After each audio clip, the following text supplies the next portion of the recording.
আমরা যদি টেকসই উন্নয়ন চাই তাহলে কিন্তু আমাদের গ্রামকে কোনোভাবেই ফেলে দেওয়া যাবে না। আপনারা যদি মানে অনেকেই হয়তো ইউরোপ, আমেরিকা বা অস্ট্রেলিয়া এইসব কান্ট্রিগুলোতে ভিজিট করেছেন, এবং ওখানে দেখা যায় যে গ্রাম, আমরা যদি বলি যে আমরা ভিলেজে যাব, গ্রামে যাব, গ্রামে গিয়ে কিন্তু বোঝার উপায় নাই যে এটা গ্রাম। হয়তো ন্যাচারাল বিউটিটা সেই রকম থাকে, কিন্তু দেখা যায় যে তারা কিন্তু আমাদের গ্রামের মতোই ওখানে গরু পালন করছে, কিন্তু ফার্ম, যে গরুর ফার্ম, সেটা অনেক মডার্নাইজ ওয়েতে, অনেক আধুনিক প্রযুক্তি তারা ফলো করে।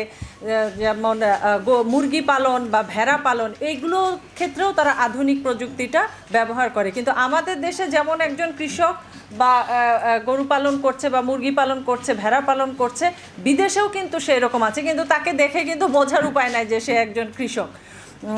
তো আমাদের দেশেও এই মডার্ন টেকনোলজিগুলো আসতেছে, আধুনিক যে প্রযুক্তি সেগুলো ব্যবহার করে অল্প সময়ে স্বল্প খরচে আমাদের কৃষকরা বা এই যে যারা মা বোনেরা আছেন তারা পারিবারিক পর্যায়েও ভালো যে একটা আউটকাম সেটা দিতে পারে।